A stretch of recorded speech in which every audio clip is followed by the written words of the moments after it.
Hi and welcome to my video on how to pass the GPhC pre-reg exam.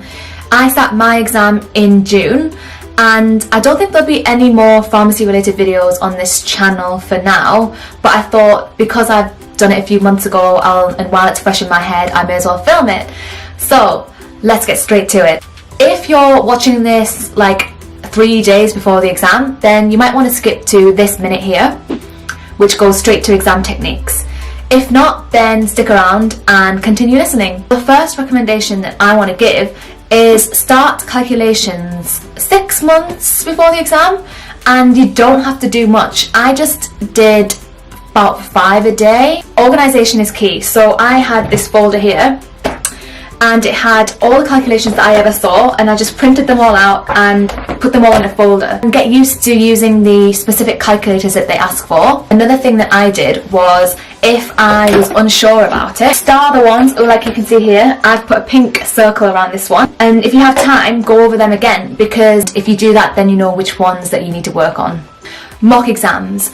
You don't need to pay a ridiculous amount of money to go to the RPS mock. I didn't meet any friends who said to me that they really found the RPS day that useful. They have all of these mocks all across the country and you pay, I think it's £150 to do a mock and some sort of revision day.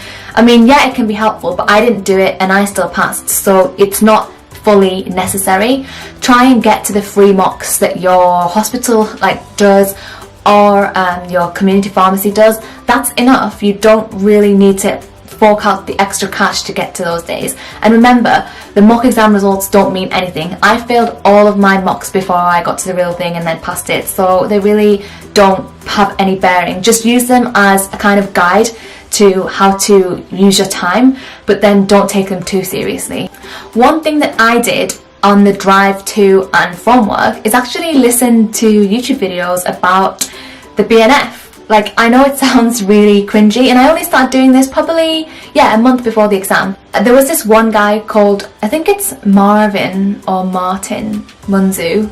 I'm not sure if I'm pronouncing that right, but anyway, I'll link him below. I did not want to do the second chapter of the BNF, which was on like arrhythmias and all of this heart stuff, and so I kind of just clicked on his videos. Even though I wasn't actively studying, it was just good to kind of listen to, and it really did help me and helped me when I came to actually going through the BNF. And so if you are having a long drive or getting a bus somewhere, then kind of put it on in the background. It's not harmful and it can be really helpful.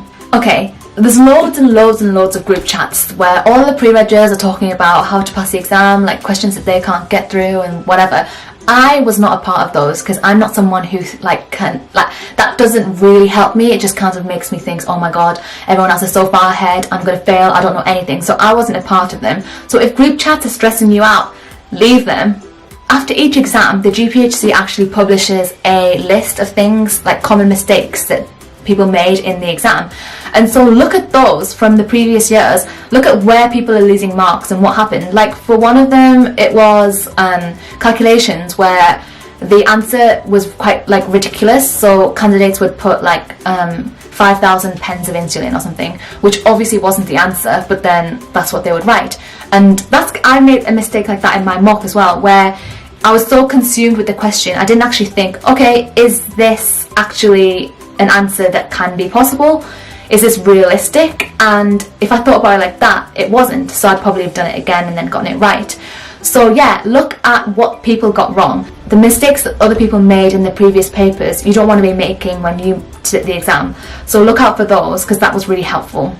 This recommendation is quite tricky, because when I went to the first welcome event, the RPS came and spoke to us, and I was like, oh, £75 to join the RPS, that's just ridiculous, I don't want to do it.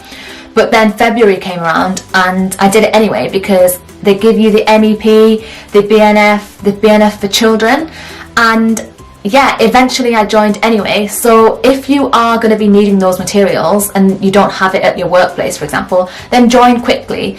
The RPS also have this kind of online bank of exam questions, and I found that quite useful after work, just to click through and get a few answers, get a little bit when my brain's dead and tired. That helped me. So if you are thinking about needing the MEP and needing the BNF for children and the BNF, then just join the RPS at the beginning of the year. If you come home from work, then just do some exam questions. Like print off the exam papers, because I found that that was better for me than sitting and reading through the BNF. I would literally come home from work sleeping and just be like, oh, I can't be bothered to do the BNF at all. But with exam questions, it's more engaging, I suppose. So if you know that after work you're not going to study, then keep on just getting through a mock paper. That's just so much better than sitting and reading the BNF. Now for exam techniques. This exam is kind of all about timing. A lot of people I heard coming out of the exam saying, I ran out of time. And this is how I did it myself. Basically, for calculations, I just went through. My mind was like, okay, get through from 1 to 40, get through from 1 to 40. That was my aim. And if I didn't really know what was happening, if I just didn't understand the question in the first place, I just moved on. Like, my aim was getting through from 1 to 40, and then if I had time, come back and work on the ones that I left. Because really, you don't want to use your brain for like the first 25 and spend ages on a question that you kind of half understand, and then get to the last 15 and have to rush them. Just get through from 1 to 40, get through the ones that you fully understand, and then come back to the ones that you were stuck on. In terms of the clinical, again, same thing here. My aim was get through the paper. There's 120 questions, and I left all of the extra SPC and the diagram pictures to the end. So you have a question booklet and then you have the resource booklet, and I just left the resource booklet. I was like, I'm going to go through the resource questions at the end. So I just went from 1 to 120, answered as much as I could, and then went through the SPC and the picture questions. And I did this because I knew that the SPCs were big, bulky and long, and yes, the answers are in there, and so it's most likely that if you have time you'll get them right. But then also the SPCs can be quite long and confusing, and so I didn't want to spend my time going through the whole SPC being like, okay, yeah, I don't know what's happening, keep reading, and then panicking. So I thought, okay, leave them till the end. I know that the answer's in there somewhere. Get through the whole paper, answer the ones that I'm definitely sure about, and then go through the ones in more detail. And finally, this exam is not the be-all and end-all. I had to tell myself that a billion times. If you put too much pressure on yourself, you're going to crumble. Pharmacy exam is hard because you've done 4 years of university. I kept on thinking, this renders my degree useless if I fail this exam.